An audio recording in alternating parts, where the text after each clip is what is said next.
Om Swastiastu. Baik, kami dari kelas 4B kelompok akuntansi keuangan 2, kami akan mempresentasikan materi bab 6 yaitu mengenai imbalan kerja. Sebelum melanjutkan presentasi, izinkan kami untuk memperkenalkan diri terlebih dahulu.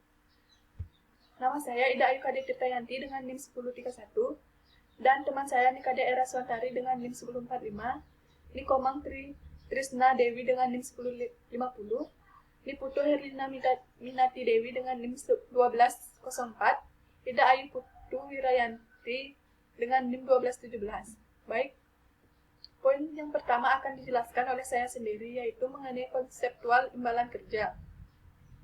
PSHK 24 Revisi 2013 tentang imbalan kerja yaitu berlaku untuk pemberi kerja yang mencakup imbalan kerja jangka pendek dan imbalan kerja jangka panjang lainnya, di mana imbalan kerja jangka pendek ini seperti gaji, bonus, dan cuti berimbalan. Sedangkan imbalan kerja jangka panjang lainnya yaitu seperti imbalan cacat permanen. Adapun imbalan kerja jangka pendek dan perlakuan akuntansinya. Imbalan kerja jangka pendek adalah imbalan kerja yang diharapkan atas diselesaikan seluruhnya sebelum 12 bulan setelah akhir periode pelaporan saat pekerja memberikan jasanya. Dan perlakuan akuntansinya atas imbalan kerja jangka pendek sangat sederhana karena tidak memerlukan perhitungan aktuaria dan imbalan kerja di sini bersifat jangka pendek sehingga tidak didiskontokan. Seluruh nilai imbalan yang menjadi hak karyawan diakui sebagai beban kecuali jika imbalan tersebut termasuk dalam biaya produksi persediaan atau perolehan aset tetap, maka harus dikapitalisasi sesuai ketentuan pada PSHK 14 Revisi 2018 mengenai persediaan dan PSHK 16 Revisi 2011 tentang aset tetap. Jika terdapat imbalan yang terutang, maka akan diakui sebagai liabilitas. Adapun contoh ilustrasi kasus, yaitu mengenai beban gaji. Pada PT Karya Abadi, pembayaran gaji dilakukan setiap 2 minggu sekali. Pada hari Jumat dibayar sebesar 500.000. Sekarang pada tanggal 20 Juni 2018 ini hari Kamis dan gaji akan dibayar pada hari Jumat tanggal 4 Juli. Dengan begitu, gaji karyawan bulan Juni terhitung 250.000, maka gaji karyawan bertambah sebanyak 250.000, maka jurnalnya beban gaji pada kredit sebesar 250.000 dan utang gaji pada debit sebesar 250.000. Lalu terdapat contoh ilustrasi kasus mengenai cuti berimbalan. Pada PT Karya Abadi memiliki 22 karyawan di mana karyawan berhak atas 6 hari cuti berimbalan dalam 1 tahun. Setiap karyawan yang cuti akan mendapatkan imbalan sebesar 400.000 per hari. Pada tahun 2018, 17 karyawan sudah mengambil penuh cuti berimbalan, sedangkan 5 karyawan baru mengambil 4 hari cuti. Jika cuti berimbalan tersebut tidak dapat diakumulasikan, maka pada tahun 2018 PT Karya Abadi akan mengakui beban sebesar 48.800.000, yaitu didapatkan dari 17 orang karyawan dikali 6 hari sama dengan 102 hari, dan 5 karyawan dikali 2 hari sama dengan 20 hari. Maka jumlahnya yaitu 122 hari. Jadi 48.800.000 itu didapatkan dari 122 hari dikalikan beban sebesar 400.000, maka 48.800.000. Maka jurnalnya yaitu beban imbalan kerja cuti berimbalan pada kredit sebesar 48.800.000 dan pada kas yang berada di sisi kanan terdapat 40.800.000. Jika cuti berimbalan tersebut diakumulasikan, maka pada tahun 2018 PT Karya Abadi akan mengakui tambahan beban dan liabilitas sebesar 4 juta, di mana 4 juta ini didapatkan dari 5 orang karyawan dikali 2 hari lalu dikali 400.000, sehingga beban yang diakui tahun 2018 menjadi sebesar 52.800.000. Dan adapun contoh ilustrasi kasus mengenai bonus. PT Makmur Jaya memberi bonus kepada karyawan setiap tahun. Bonus tersebut biasanya dihitung sebesar 2% dari laba bersih bonus atas waktu tahun ditetapkan pada RUPS dalam rangka pengesahan laporan keuangan tersebut. Biasanya dilakukan 5 bulan setelah tanggal pelaporan, yaitu bulan Mei tahun berikutnya. Perkiraan laba bersih tahun 2019 adalah 150 miliar.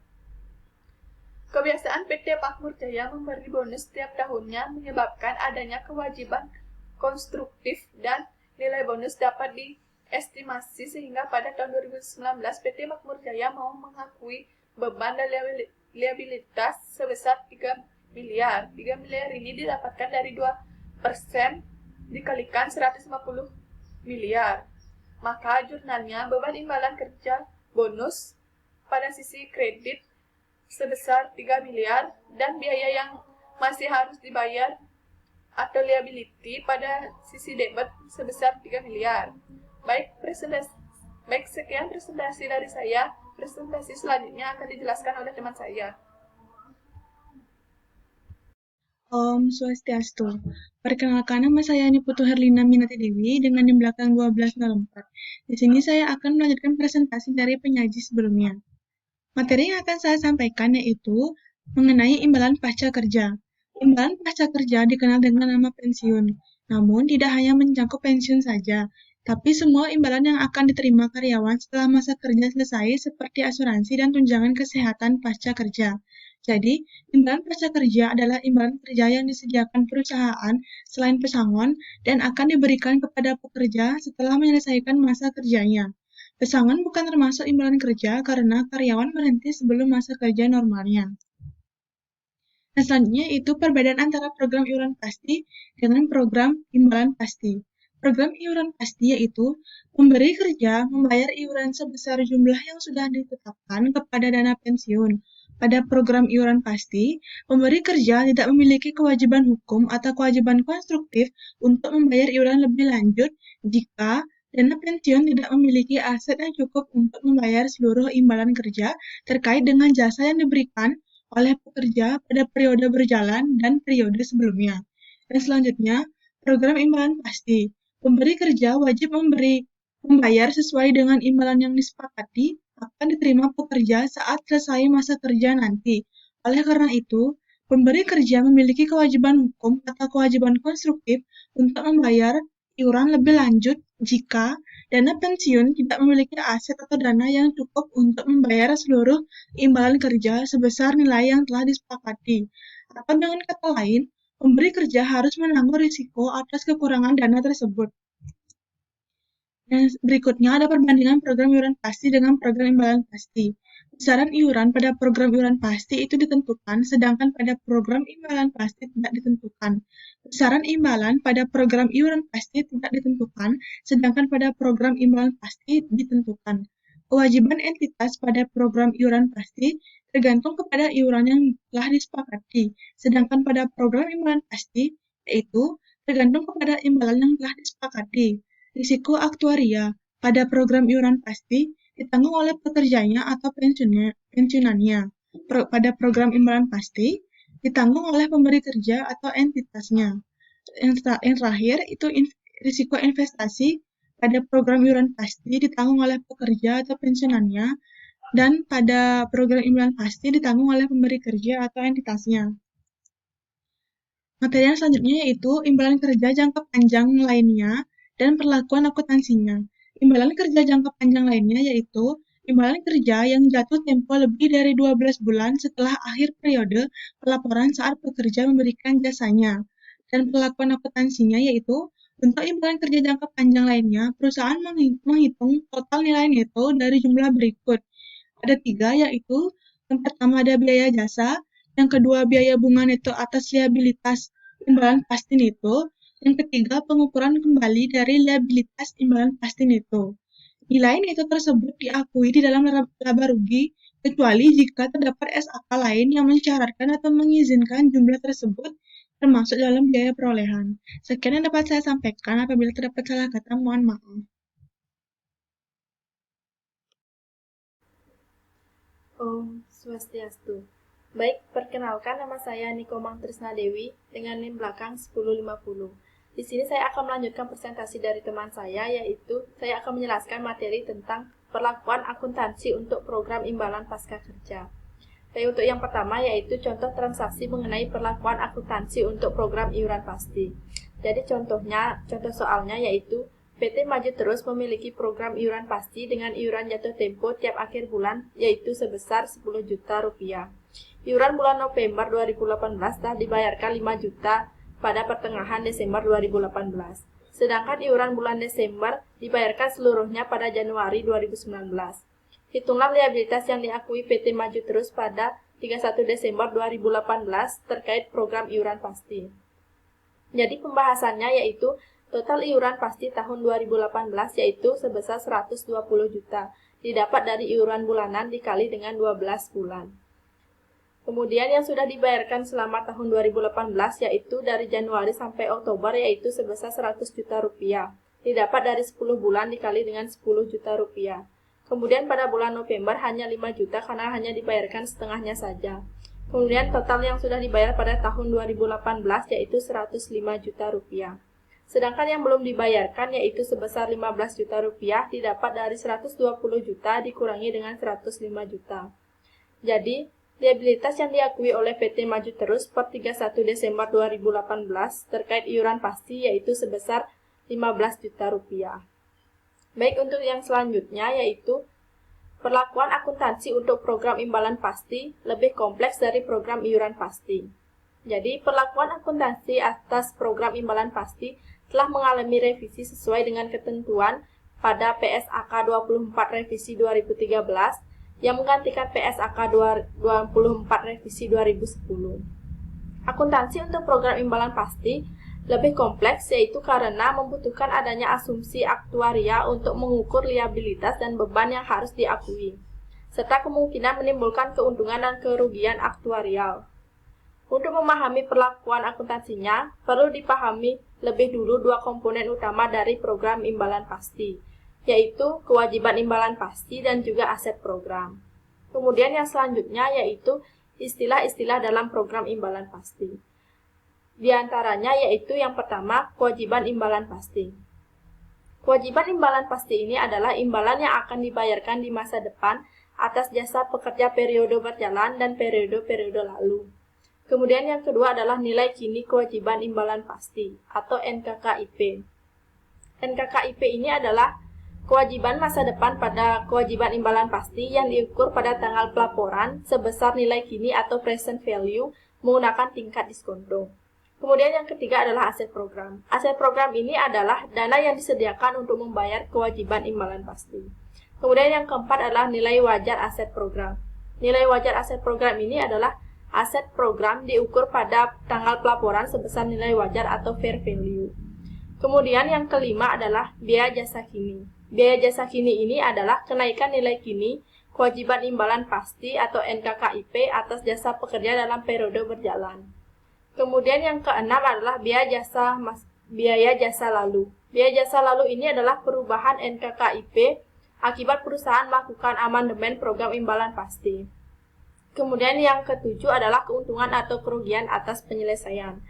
Ketika perusahaan melakukan transaksi yang menghapuskan semua kewajiban hukum atau konstruksi atas bagian atau seluruh imbalan dalam program imbalan pasti. Kemudian yang kedelapan adalah biaya bunga. Biaya bunga adalah kenaikan NKKIP yang timbul selama suatu periode karena periode tersebut semakin dekat dengan penyelesaian atau pembayaran imbalan. Dan yang terakhir adalah pengukuran kembali. Pengukuran kembali di sini adalah mencakup keuntungan atau kerugian aktuarial, yaitu penyesuaian akibat perubahan asumsi aktuaria atas NKKIP. Baik, sekian presentasi dari saya. Selanjutnya akan dijelaskan oleh teman saya. Baik, perkenalkan nama saya Dayu Putra Wirayanti, NIM 1217. Saya akan melanjutkan presentasi poin yang ketiga mengenai analisis liabilitas imbalan kerja pada PT Trimuda Nuansa Citra Tbk. Pada tahun 2018, besar liabilitas imbalan kerja pada PT Trimodal Nuansa Citra Tbk sebesar Rp2.958.655.624. Sedangkan pada tahun sebelumnya, yaitu tahun 2017, sebesar Rp3.326.170.969. Pada CLK PT Trimodal Nuansa Citra Tbk, liabilitas imbalan kerja, perusahaan mengakui kewajiban imbalan kerja yang tidak didanai sesuai dengan Undang-Undang Ketenagakerjaan Nomor 13/2003, tanggal 25 Maret 2003.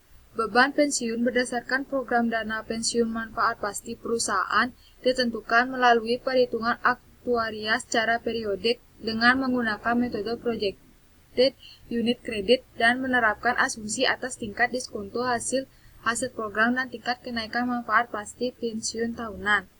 Seluruh pengakuan kembali terdiri atas keuntungan dan kerugian aktuarial dan hasil atas aset program, tidak termasuk bunga bersih, diakui langsung melalui penghasilan komprehensif lain dengan tujuan agar aset atau kewajiban pensiun bersih diakui dalam laporan posisi keuangan untuk mencerminkan nilai penuh dari defisit dan surplus program. Pengukuran kembali tidak direklasifikasikan ke laba atau rugi pada periode berikutnya. Seluruh biaya jasa lalu diakui pada saat yang lebih dulu antara ketika amandemen terjadi atau ketika biaya restrukturisasi atau pemutusan hubungan kerja diakui. Bunga neto dihitung dengan menggunakan tingkat diskonto terhadap liabilitas atau aset imbalan pasti neto. Biaya jasa terdiri dari biaya jasa kini dan biaya jasa lalu. Keuntungan dan kerugian curtailment dalam penyelesaian tidak rutin jika ada beban atau pendapatan bunga neto dan biaya jasa diakui dalam laba atau rugi. Jadi berdasarkan catatan atas laporan liabilitas imbalan kerja pada PT Trimodal Nuansa Citra Tbk, perusahaan telah menerapkan PSHK 24 revisi 2013. Sekian presentasi dari saya. Terima kasih. Baik, perkenalkan nama saya Era Suantari NIM 1045. Baik, di sini saya akan melanjutkan presentasi poin 4 soal kasus di buku halaman 133 soal 6.1. Baik, untuk penjelasannya dan jawabannya adalah total iuran pasti tahun 2015 sama dengan iuran per bulan kali 12 sama dengan 4 juta dikali 12, yaitu hasilnya 48 juta. Iuran yang sudah terbayar selama tahun 2015 bulan Januari sampai Oktober, yaitu 40 juta dikali 4 juta dikali 10 bulan, hasilnya 3 juta. Total yang terbayar tahun 2015 sama dengan 43 juta. Yang belum terbayar sama dengan 48 juta dikurang 43 juta, hasilnya 5 juta. Jadi liabilitas PT Hari Tua per 31 Desember 2015 sebesar 5 juta. Sekian dari pemaparan materi saya. Terima kasih.